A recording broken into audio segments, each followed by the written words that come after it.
João Benavente, obrigado por ter aceito este desafio do Valor Local, falar um bocadinho de si, da sua experiência enquanto autarca e sobretudo daquilo que viveu no 25 de Abril.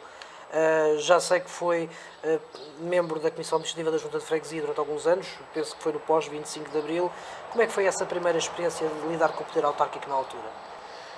Olha, foi uma coisa muito curiosa, Miguel.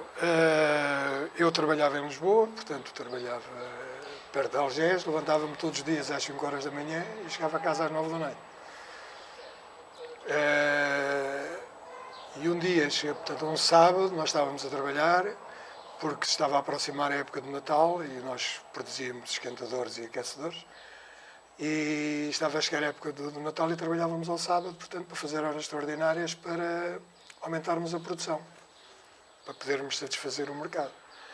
E eu cheguei um sábado à tarde à minha casa, eu sabia que ia haver uma Assembleia Popular, portanto, no antigo celeiro dos Trigos, portanto, mais tarde é PAC. E quando cheguei a casa, eram 9 horas, eu morava no ONIA nessa altura, a minha mulher disse-me que tinham lá ido à minha casa o Casimiro Paulo dos Santos e o irmão, José Paulo dos Santos, infelizmente já falecidos. Tinham lá ido porque tinha havido uma reunião no Celeiro dos Trigos e que eu tinha sido eleito para a Comissão Administrativa da Junta de Freguesia. E depois os elementos da Comissão Administrativa da Junta de Freguesia elegeram-me como presidente. E eu disse, mas eu levanto-me todos os dias às 5 horas da manhã, chego a casa às 9 da noite, eu não tenho tempo para isso. Eu vou falar com eles. E saí da minha casa, fui à casa do Casimiro Paulo dos Santos. E ele contou-me, João, estamos em democracia, tu foste escolhido para a população, toda a gente achou que tu é que eras a pessoa indicada para isso, e de maneira que tens que aceitar. Pronto, e estivemos ali. Foi pouco democrático na altura. Não, era democrático, era revolucionário, não é? Era. Pronto, mas nós tínhamos um ótimo relacionamento. E então ele disse-me, tu tens que aceitar, que é preciso, uma pessoa que conheça bem a terra, que se dê com toda a gente e tal, e tu és a pessoa indicada. Porque nós conversávamos muito acerca da política, conversávamos diariamente, nós apanhávamos aqui o comboio, os dois, juntamente com o outro que era pessoa da Zambuja já falecida, que trabalhava na MAC, o senhor Chico Magalhães. Depois, mais tarde, teve uma oficina de ferreiro ali em frente ao BCP. Nós íamos na última carruagem, os três, e falávamos muito de política. Já depois do 25 de Abril? Não, antes do 25 de Abril. Nós falávamos os três. Política no falávamos comboio, política aos três. Era arriscado, era arriscado. Falávamos os três, porque íamos os três juntos, apanhávamos o comboio aqui a Zambuja. O Chico Magalhães ficava em Alverca, depois ia a pé da estação de Alverca para a Maga, que ele trabalhava na Maga. E eu seguia para Cabo Ruivo e mais o Casimiro, que ele trabalhava no UTIC, era eletricista no UTIC. O Zé, o irmão, ia de comboio, mas raramente ia connosco. E depois íamos a pé até ao Batista Russo, portanto à rotunda de Cabo Ruivo lá em cima. Eu apanhava aos 50 para Algés, era quase uma hora de viagem, de autocarro. O autocarro que saía do Poço do Bispo, depois passava ali. E eu ia trabalhar para Algés. E houve uma altura em que, eu não me lembro bem se foi uma tentativa de golpe de Estado, ou foi nas Caldas ou em Beja, já não me lembro bem, porque houve duas, mas foi numa delas. E a nossa conversa, portanto, cada um tinha as suas ideias políticas, ou político-partidárias, mas, na realidade, nós todos sentíamos o mesmo. Sentíamos que isto não podia durar muito. O sistema não durava muito. Porque as pessoas se queixavam, portanto, as dificuldades eram muitas. Embora tivesse havido uma melhoria, porque estava o Marcelo Caetano, em vez de o Salazar já tinha saído. Eu já conto depois um episódio curioso acerca da queda de Salazar. E nós tínhamos... Pronto, o nosso sentimento é que isto não podia durar muito tempo. E então, curiosamente, no dia 25 de Abril, apanhámos os três o comboio a Zambuja, sentámos na última carruagem, porque era o que ficava mais perto de saída, tanto em Alverca como em Cabo Ruivo. Quando o comboio chegou a Alverca, o Chico Magalhães saiu e eu fiquei mais o Casimiro. E o comboio tardou, ou tardava, digamos assim, em arrancar. E eu digo assim para o Casimiro, mas passa-se qualquer coisa. Então, mas o que é que será isto? Então o comboio não sai daqui. Fomos à janela, víamos muita gente na gara em Alverca, falar muito alto, pessoas com o rádio no ouvido e tal, mas vinha o revisor a passar e nós perguntávamos, Sr. Revisor, então o que é que se passa? O comboio nunca mais sai daqui? Nós temos que ir trabalhar.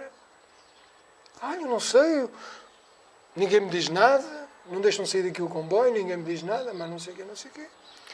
Até que entra um indivíduo com um rádio no ouvido, um rádio portátil no ouvido, aos gritos, há uma revolução em Lisboa, há um golpe de Estado, e mais não sei o quê, e não sei quantos, mas já para aí 20 minutos ou meia hora depois do comboio estar parado e não sair de Alverca.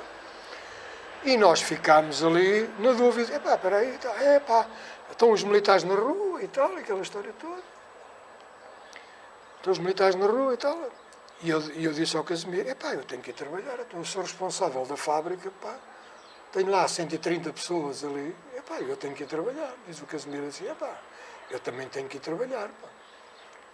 E então, passado mais umas dezenas de minutos, lá o comboio arrancou devagarinho, não é? Aquilo era uma romaria em todas as estações, até e a Piadeiros. Havia a Piadeira de Santaria, da Bodela e tal, a história toda. E dos Paganel também? Não, mas isto já mais foi à frente, para o lado de Alverca. Era uma romaria, o pessoal todo aos gritos e aos saltos, mas não sei o quê. Nós chegámos a Cabo Ruivo, saímos os dois, apanhámos.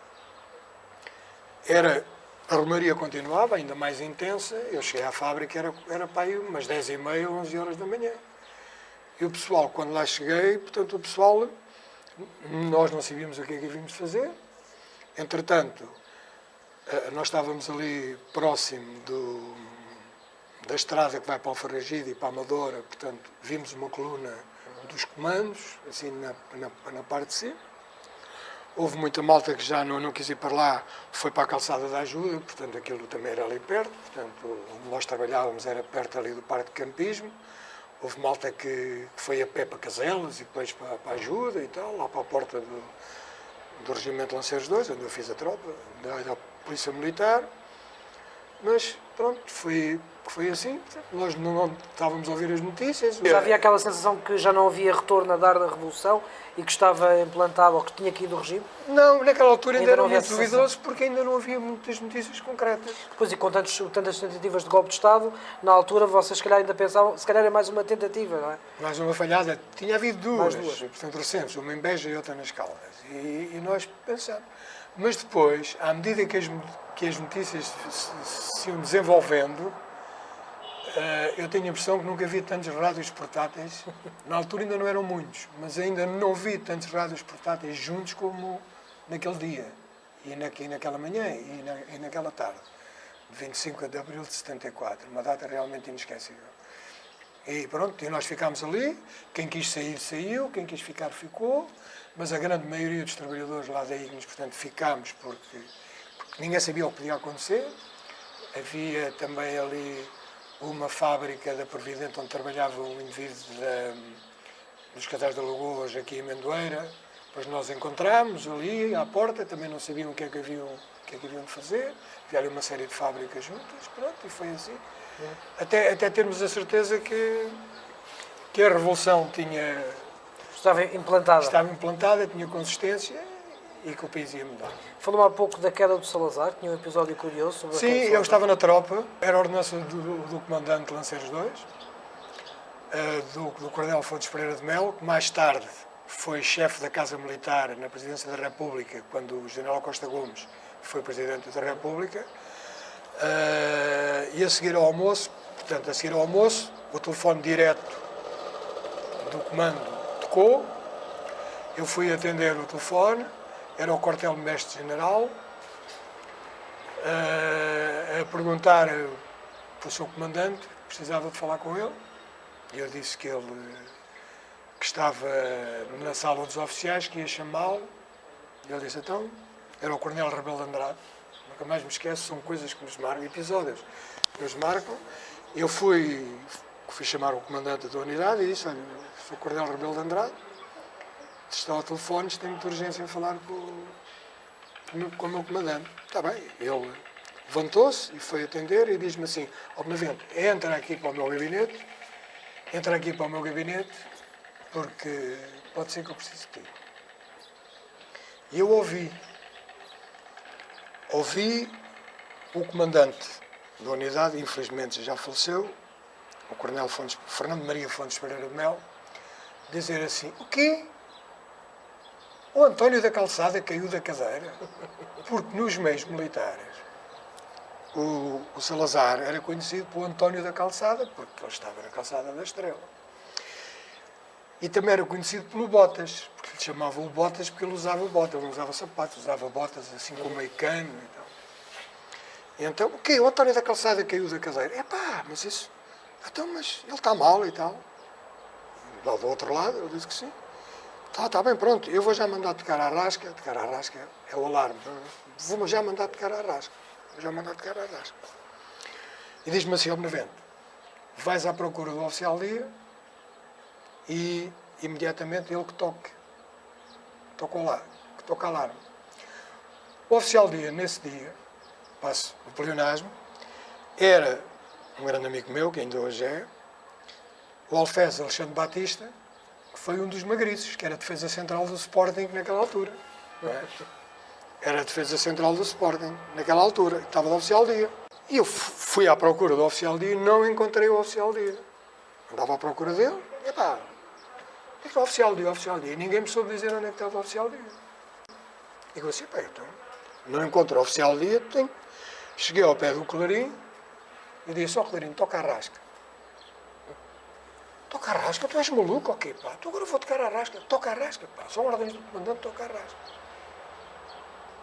É pá, mas eu não posso tocar, pá, tu és doido. Chega ao sargento responsável pelos clarins e diz assim para mim, ó Benavente, o que é que se passa?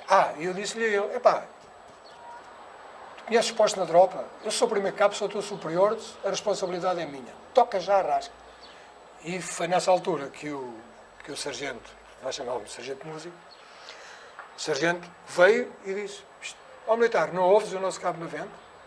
Ele está a dar uma ordem, ele é o porta-voz do nosso comandante aqui, portanto, tocas o alarme, faz favor. E ele tocou o alarme, aquela malta juntou-se, o que é que se passa, o que é que não se passa e tal, não sei o quê. Juntou-se logo ali tudo, veio o major, que era o comandante europeu, o major Pereira Coutinho, eu disse ao major, o seu comandante está à nossa espera e tal. E nisto vejo o Alexandre Batista, vinha a pôr os talabardes, como nós chamávamos, agora chamam-se correias, ou não sei, por na altura era os talabardes do equipamento que o oficial dia tinha, onde tinha o cólder com a pistola. E ele, quando me viu, diz-me assim, ó Benavente, o que é que se passa? Eu digo assim, porque eu institucionalmente tratava com o meu Alferes, mas estávamos só os dois, era para o Zé Alexandre, ele era o José Alexandre Batista. E eu disse, ó Zé Alexandre, onde é a tua procura? Não te vi. Pá, então, o Salazar caiu da cadeira, pá. Está no hospital, pá, e mandou tocar a rasca, pá, então, digo assim, então vamos ao comandante, mas foste tu que mandaste tocar, não é? Disse, então vamos ali ao sargento músico. Fomos ao sargento músico e disse, Malfés, não há problema nenhum, que já está o cabo Benavente, tratou disso tudo, não há problema nenhum. Fomos ao gabinete do comandante, ficou o quartel todo de prevenção. Ficámos todos lá dentro e tal. Entretanto, ficou o segundo comandante a assegurar o comando lá da unidade e o comandante foi para o quartel-general ter uma reunião de comando com o general Rebelo de Andrade, que eu disse há bocado. Então, na prática, o João deu o alarme. Fui eu que deu o alarme, é verdade. Que o Salazar, que neste caso era o António da Calçada, ou o Botas, o Botas tinha caído da cadeira. E isso mudou muito na altura, a relação com os militares ou entre os militares. Havia já aquela sensação com aquela queda e que era grave na altura. Poderia vir qualquer coisa aí, porque nós estamos a falar antes do 25 de Abril. Certo. Pá, nós não sabíamos nada. Ou pelo menos nós, soldados, não Mas só o sabíamos facto nada. de Mesmo o Salazar já não oficiais, reinar já era, digamos, já era importante, não é? Já significava que podia haver uma outra política por parte de Marcelo Caetano na altura. não há dúvida nenhuma que sim. Não há dúvida nenhuma que sim. O João esteve preso também. Eu estive preso Quanto tempo? 10 dias. Como é que foram? Para já, antes de como é que foram, porquê que foi preso? Olha, Miguel, estamos a falar do dia 12 de março de 75. Verão quente, portanto. Verão quente de 75. No dia 11 de março de 75, houve o ataque ao Ralis, não é? Sim. Que teve repercussões a nível nacional. E, portanto, digamos, Vila Franca não fugiu à regra, não é? Que havia um núcleo bastante forte do MRPP em Vila Franca de Xira. Eu, na altura, era simpatizante do MRPP, como muita gente era. Na altura da Revolução, portanto, foi como quem mergulha numa piscina e anda por baixo d'água há algum tempo e, quando vem ao cimo d'água, quer respirar o ar todo de uma vez. O MRPP era mais ou menos isso. Na altura era. E eu estava com um rapaz aqui do Conselho, que vou para isso, não vou referir o nome, porque não sei se ele não se importará de certeza, mas chegámos os dois, portanto, porque nós apanhávamos o comboio, ele ficava em Vila Franca, porque ele trabalhava nos CTT em Vila Franca, trabalhava nos telefones em Vila Franca, e eu ia para Lisboa, não é? O comboio aí já era, portanto, houve aí uma sequência de comboios, portanto, o comboio que apanhámos aqui em Azambuja não seguia para Lisboa, seguia para Lisboa, mas não fazia o percurso de tramvia, como se chamava antes, parava em todas as estações e piadeiros. O que nós apanhámos aqui em Zambuja vinha de Tomar ou da Beira, ou o que era, parava em Vila Franca e depois esse só parava em Santa Apolónia. O que é que acontece? Ele ficava em Vila Franca e ia para o trabalho, mas eu fiquei em Vila Franca para apanhar depois o outro comboio. Vinha atrás. Que vinha de Lisboa para Vila Franca, fazia a inversão de marcha e seguia. Só que vinha atrasado por causa desses problemas, não é? Que tinha havido lá no ataque ao Ralis e houve uma alteração na normalidade dos comboios e disseram, olha, só daqui a meia hora, 40 minutos é que há comboio. E nós ouvimos um burburinho cá fora, fomos ver o que era e então estavam alguns simpatizantes do MRPP na estação, portanto, na Gara, do lado de fora, no largo da estação, e estava muita gente de Vila Franca a querer bater naqueles indivíduos e a acusarem-nos de eles terem andado por cima dos telhados e bater às portas das pessoas, mas não sei o quê. E eu, como nunca gostei de ver a força aproveitar-se da fragilidade, eu acho que as pessoas devem ser tão fortes com os fracos como devem ser com os fortes. Mas não, isto cada vez é mais, são fortes com os fracos e fracos com os fortes. E eu cheguei ali e disse, estão aí mais de 50 para baterem em 5, vocês não têm vergonha. Portanto, foi a minha, os meus também 20 e tal anos, não é? 29 anos. 28, era a força da juventude. Era a força da juventude e da liberdade. Da liberdade. Ora, porque se tinha feito o 25 de Abril há 11 meses atrás, era porque as pessoas pudessem expressar livremente as suas ideias. Ainda o espírito revolucionário, digamos assim. Pois, mas naquela altura estávamos muito quente, não é? No verão quente. E então houve um indivíduo de Zambuja que vive em Vila Franca há muitos anos, tem lá a família, só não me viu nascer. Comemos muitas vezes do mesmo alguidar no bar quando trabalhava o pai dele. E quando me viu, começou a gritar para os outros, eu conheço aquele, é da Zambuja, é filho de um latifundiário. Isto é tudo latifundiários, aquele que ali está, eu conheço bem, é da Zambuja, o pai dele é latifundiário. O meu pai tinha a terceira classe, trabalhava no Armazém do Sal. como sabes, não é? Mas aquele indivíduo, a democracia dele foi ao ponto de dizer que eu me conhecia bem, que eu era da Zambuja, e que era filho de um latifundiário. Estão a ver o conceito Na de altura liberdade? era crime ser latifundiário. Estão a ver um conceito de liberdade que esse indivíduo tinha, não é? Da Zambuja. Andou descalço, de pé descalço e reino no nariz comigo. Ele é mais velho que eu um bocadinho. Uns aninhos mais velho que eu. Mas teve a ousadia e a desonestidade intelectual e pessoal, não é? Eu sou amigo da família dele e de todos eles. Os 2 irmãos que ele tinha, deixaram-me de falar por causa disso, curiosamente eram simpatizantes do MRPP. 2 irmãos que viviam em Lisboa, eram simpatizantes do MRPP e deixaram-me de lhe falar por causa disso. E conheciam-me bem, sabiam bem quem eu era. E então, nós fomos todos presos. Fomos 7 presos. Eram 5 connosco, com os 2 que chegámos ali. 6 homens e uma mulher. Fomos no Chaimite, ao Coentro. Curiosamente, fomos vítimas dos mandatos de captura assinados em branco por um revolucionário, um dos chefes da Revolução, para o Hotel Saraiva de Carvalho. E eu, quando cheguei ao Coentro, as pessoas de Alcoentro conheciam, porque conheciam-me desde miúdo, porque iam buscar o sal ao armazém do sal.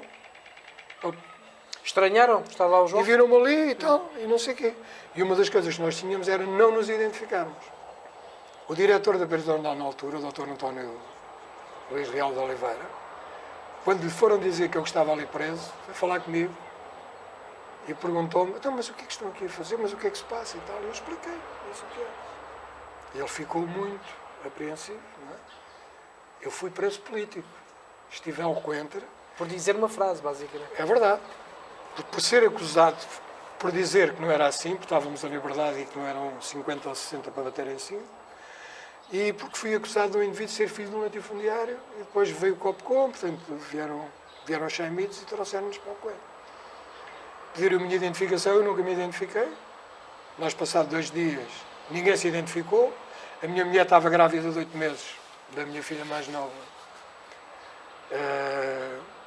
Foram lá ver, um primo meu da Póvoa de Santiria foi ao Alto do Duque, onde estava a sede do Copcom.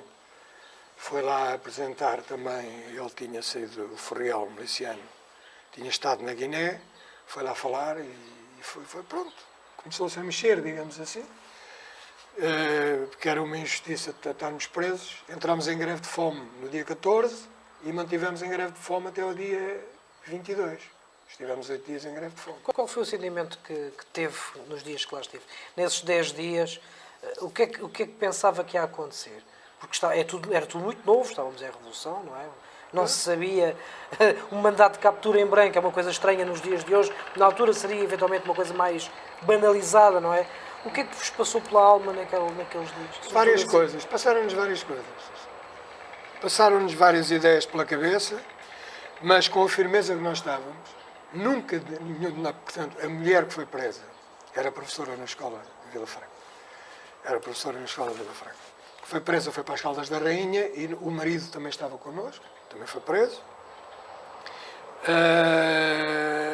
Nós nunca nos identificámos, ela também nas Caldas nunca se identificou, porque era como é que é dizer, um dos valores que nós tínhamos era não nos identificarmos, porque nós não tínhamos cometido nenhum crime, nós éramos presos políticos, e então, como presos políticos, nós nunca nos identificámos. Mas chamar preso político... As pessoas sabiam quem eu era, mas também nunca me identificaram.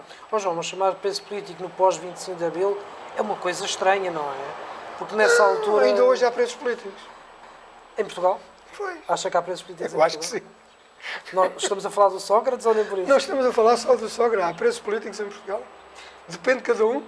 Basta ver o BPN, basta ver o BES, basta ver essas coisas todas. Mas recuando um bocadinho à sua experiência, digamos assim, esse indivíduo que por acaso era da Zambuja e com quem o senhor se dá ainda com os irmãos dele, deixou-lhe mágoas? Alguma vez voltou a falar com ele? Passou, não, digamos... olha, posso dizer que ele vem sempre cá pela Feira de Maio. E faz agora 2 anos, pela Feira de Maio, que eu estava ali na tertúlia, que tu conheces, ali junto à Relojoaria, e ele estava com uns familiares na tronqueira do centro comercial. ali ao lado. Eu cheguei e cumprimentei todas as pessoas que estavam com ele e deixei-o de mão estendida. E houve um primo dele que disse assim: epá, tu não cumprimentas o meu primo? Tu não conheces o meu primo? Conheço até bem demais. Foi um dos causadores de eu ter sido preso ao coentro, porque eu sou... Sabes o que é que ele disse? Que me conhecia muito bem, que era da Zambuja, como eu, conhecia muito bem que eu era filho de um latifundiário. E como eu era filho de um latifundiário, na altura, era uma razão para ir preso. Acha que perdoar esses Ficaram excessos... todos de boca aberta e ele nem abriu a boca. E até hoje? Até hoje. Mas acha que, por exemplo, perdoar os excessos do 25 de Abril, das ocupações, foram feitas muitas asneiras no pós-25 de Abril, não é? Um povo que estava amordaçado e que de um momento para o outro tem acesso a tudo e mais alguma coisa, não é? Acha que esse tipo de injustiças deviam ser, digamos, perdoadas, digamos assim, ou pelo menos refletidas para os anos vindouros? Mas quais injustiças, Miguel? Estás-te a referir a quê? Quando falo, por exemplo, falo na questão das ocupações, porque hoje nós consideramos provavelmente uma injustiça, mas na altura era considerado banal, não é? Porque havia aquele sentimento do pobre, do rico, daqueles que passavam dificuldades. Muitas dessas terras já foram hoje devolvidas, temos o caso da Torre Bela, não é? Sim. Foram devolvidas aos referidos proprietários, mas muito disso não foi perdoado nem esquecido. E a minha pergunta vai nesse sentido. Não é fácil esquecer essas coisas, Miguel, porque se cometem sempre excessos, quer queiramos, quer não. Cometeram-se excessos de parte a parte. Antes do 25 de Abril, cometiam-se excessos, portanto, as pessoas trabalhavam muito, produziam muito, criavam riqueza e recebiam um pagamento muito pequeno. Não é? Nós temos exemplos em todo o lado, e no Alentejo, então, mãezinha, não é? Grandes propriedades, grandes proprietários, e muita gente que não tinha dinheiro para comer, essa história toda. Aqui em Zambuja também havia algumas coisas dessas, mas felizmente para nós também, há famílias aqui em Zambuja que sempre souberam reconhecer o esforço dos trabalhadores, e ainda hoje conhecem, e esses continuam a trabalhar, a produzir e a enriquecer a nossa terra, a criar emprego e essa coisa toda. Outros não. Outros tiraram daqui o dinheiro e nunca mais voltaram. Sem esses nós passamos bem. Agora, aqueles que realmente criaram riqueza em Zambuja, criaram empregos, ajudaram os trabalhadores das empresas, das suas empresas, a terem melhores vidas. Houve bons casos desses, não houve? Muito. Eu posso referir uma família que para mim é extraordinária. É o melhor exemplo da solidariedade, da amizade, essa coisa toda, que é a família Ministro da Maia Ortigão Costa. Não há dúvida nenhuma. Não há dúvida nenhuma. E nós vimos o desenvolvimento que ainda hoje aquela família continua a dar à nossa terra e à nossa população. E às vezes é mal compreendida. João, a sua experiência, para além dessa situação infeliz que foi alvo, não se resume só a isso, resume-se também ao facto de ter sido, até hoje, pelas minhas contas, o Presidente de Câmara que mais tempo esteve à frente do município de Zambuja. Pelo aquilo que me conta, parece que era quase natural, depois de ter sido portanto, representante na Junta de Freguesia, era quase natural que fosse Presidente de Câmara. Lembra-se como é que foi o convite, na altura, para chegar onde chegou?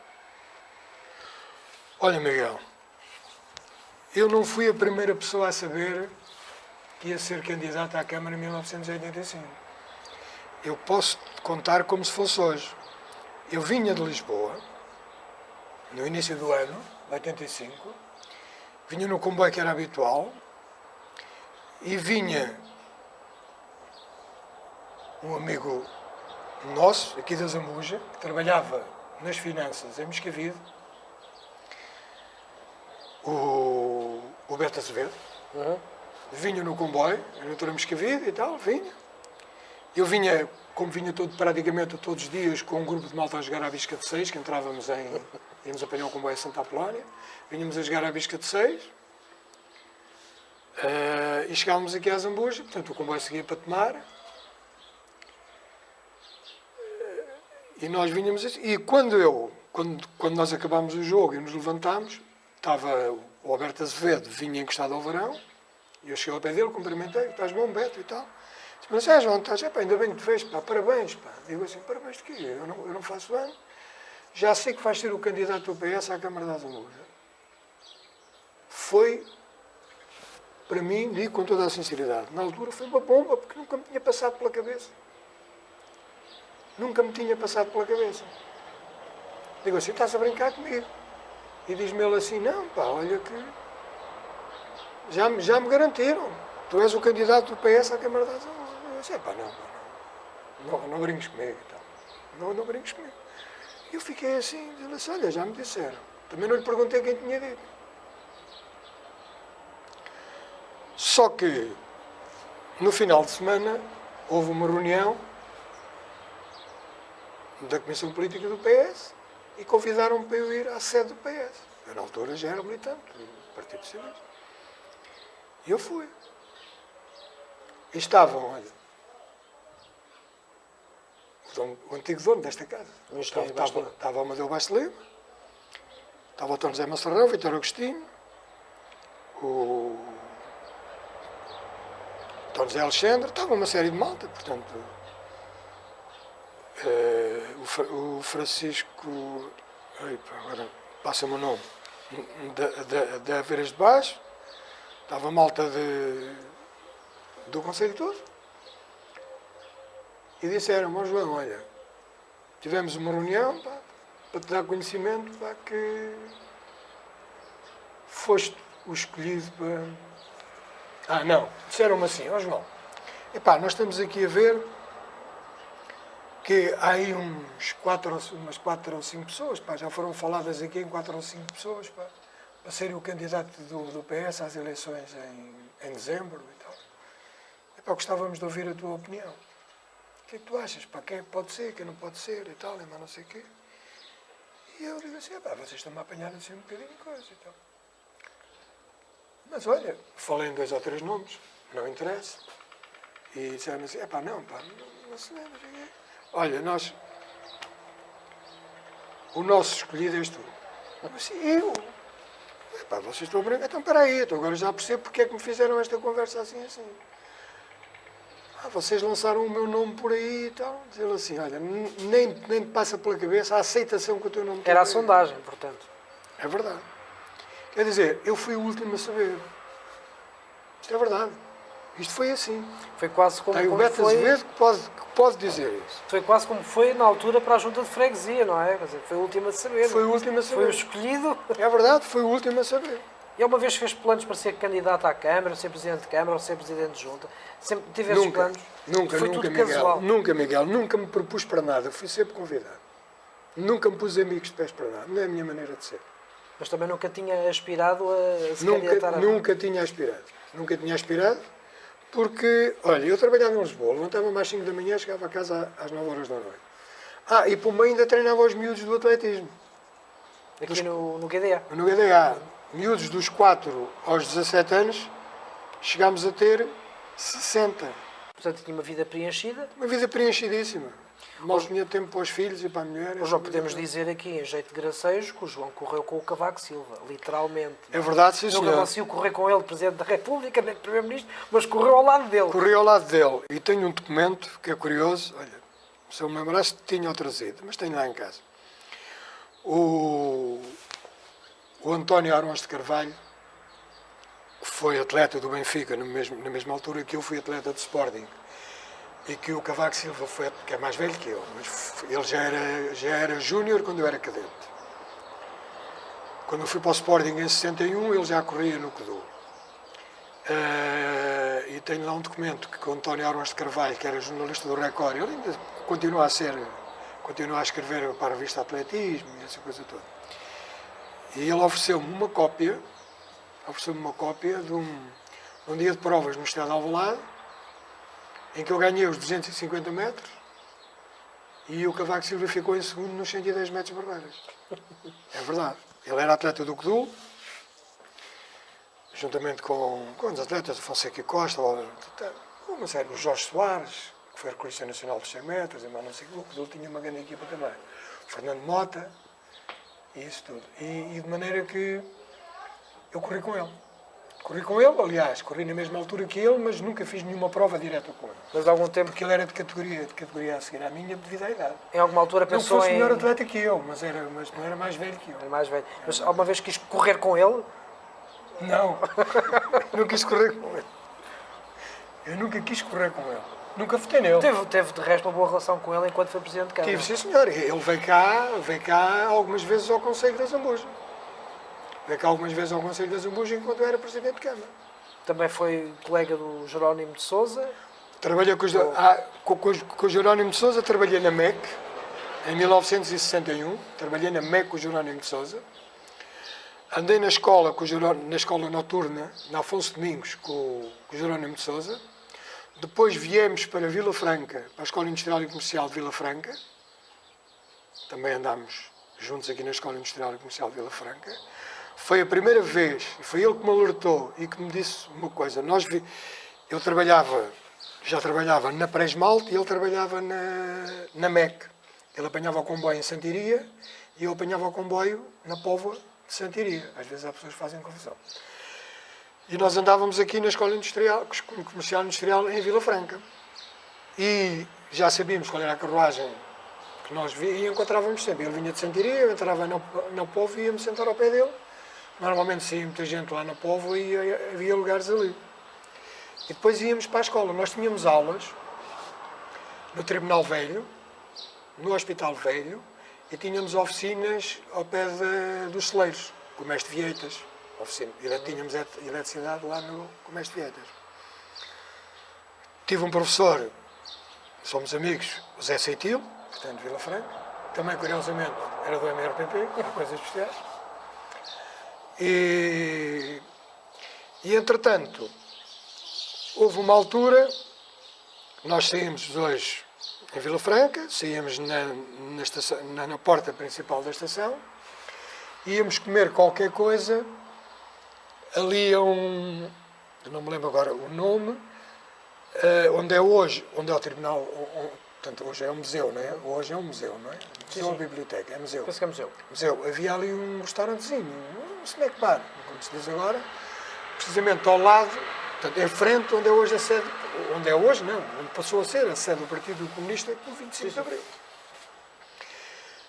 E eu ia ali mais o Jerónimo, comer qualquer coisa e beber um pepino e tal, antes de irmos para as aulas, porque tínhamos ali física. Tínhamos aulas de física e de matemática ali e tal.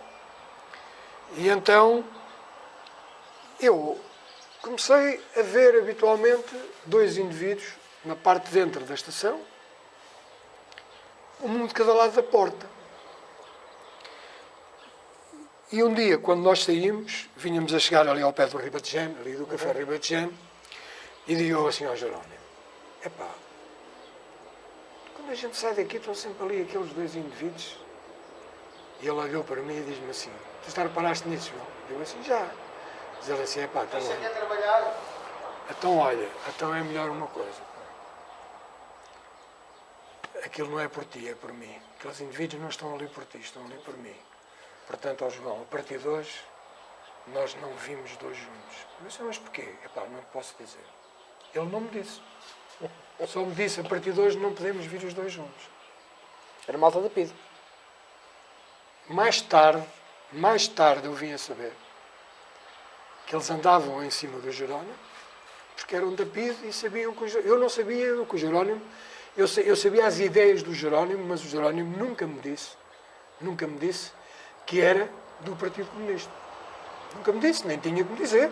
E para o meu bem, segundo ele, e eu agradeci-lhe, que eu não tinha atividade política nessa altura, portanto estamos a falar em 71, não tinha atividade política, tinha as minhas ideias, me orgulho de as ter ainda, sou um homem de esquerda e prezo-me de ser um homem de esquerda.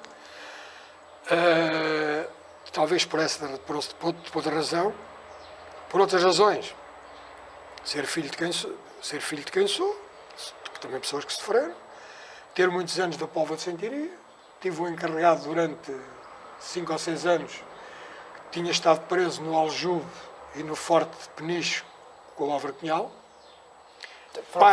Foram fatores que contribuíram para a minha formação enquanto homem de esquerda. Que mais tarde Eu vim a saber, portanto, ele era pai do número 2 do MRPP. Era um homem do Partido Comunista e o filho dele era o número 2, a seguir o Arnaldo Matos. Ele é de Vila Franca, não vou referir o nome dele. Não é que haja problema, mas não refiro. Eu depois vim a saber, quando me liguei ao MRPP, encontrei lá o meu amigo, tínhamos trabalhado juntos, na Presmalte. O pai dele era meu encarregado, ele trabalhava noutra secção, eu trabalhava na serralharia, ele trabalhava nos moldes, punhos e cortantes, e ele era o número 2 do MRPP, que era o responsável aqui da zona toda, desde Sacavém até Abrantes. E 41 anos depois do 25 de Abril, qual é o caminho que acha que o país está a levar? Eu espero que não continue nesta senda, espero que não continue. Isto qualquer dia está Tivemos pior que um no tempo. retrocesso. Está no tempo um completo retrocesso. Isto está pior que no tempo do Salazar. Isto já está pior que no tempo. E quando diz Está que pior está que no tempo pior, do Marcelo. Quando diz que está pior, está pior. Em termos de governação, em sensibilidade social, em sensibilidade humanista, isto já está, esta gente que está a governar neste momento, eu não vou dizer que o PS governou sempre bem, ou que teve sempre governantes de esquerda e que fizeram sempre um bom trabalho. Eu não vou dizer porque o PS também cometeu erros, cometeu muitos, a história toda. Mas isto não são erros. Isto é ideológico. O que se está a passar neste momento em Portugal é um ataque ao 25 de Abril. Um ataque às pessoas. Um ataque às ideias. Isto é pior que no tempo de Marcelo Caetano. Já não tenho dúvida. Marcelo Caetano ainda criou algumas coisas boas no aspecto social. Estes estão a cortar tudo. E acha que o António Costa pode ser uma Eu tenho solução? muitos amigos que são sociais-democratas. Muitos amigos. Não é só o facto de serem do PSD. São realmente sociais-democratas. E já se tem lamentado. Tenho muitos amigos que são democratas cristãos, que são do CDS, e que já se têm lamentado para ver o caminho que isto está a tomar. Claro que publicamente eles podem não aceitar isto, mas em conversas que nós temos no dia-a-dia, essa história toda, eles também não estão satisfeitos com o caminho que Mas, na sua opinião, António Costa pode ser um bom primeiro-ministro no caso de ser eleito? Pode, eu não tenho dúvidas nenhumas. Melhor que o António José Seguro? Eu não apoiei, quando se começou, eu sou amigo dos dois. Eu conheço os dois há muitos anos.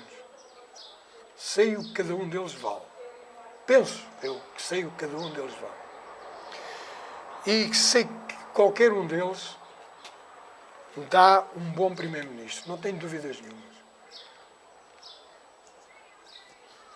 Quer no aspecto humano, quer no aspecto social, quer em relação à saúde, à educação. São pessoas com uma capacidade intelectual e política muito forte.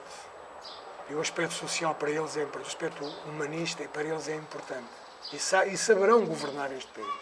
Neste momento é o António Costa que se perfila. Tem o meu apoio a 100%. Se fosse o António José Seguro, tinha o meu apoio a 100%. Eu digo, apoiei quem apoiei. A partir do momento em que o António Costa foi escolhido, é o meu secretário-geral, é o meu futuro primeiro-ministro e tudo farei para que ele seja o futuro primeiro-ministro deste país.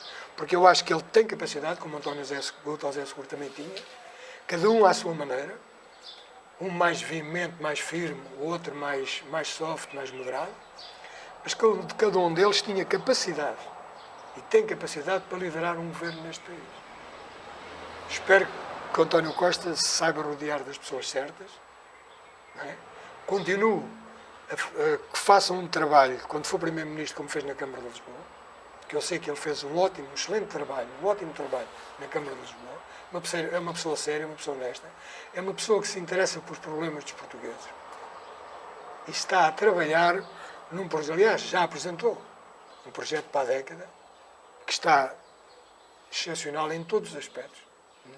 Não quer dizer que não seja preciso aperfeiçoá-lo numa ou noutra área, mas eu penso que Portugal vai ganhar com a eleição do António Costa como Primeiro-Ministro deste país. Obrigado, João Benavente. É um republicano e socialista, é um homem de verdade. E eu acredito no António Costa. Como acreditei e não deixei de acreditar no António José Seguro. João, foi um prazer falar consigo. Havia muito para nós conversarmos, porque é um excelente contador de histórias e Temos muitas mais e vamos ter também muitas oportunidades. Isto é preciso do Zambujo e da Terra Velhinha, pá, e ter tido gente com quem... Eu só sei que nada sei. E sei que nasci sem nada saber e de morrer a aprender. Eu também aprendo muito com vocês. Aprendo com toda a gente. Até aprendo com os meus netos. É verdade. Quer confidenciar alguma coisa sobre a Universidade Sénior? Não. Não me cabe a mim. Tá bem. Obrigado, João, pela sua disponibilidade. Tive muito gosto em estar aqui convosco. Muito obrigado. E disponham sempre.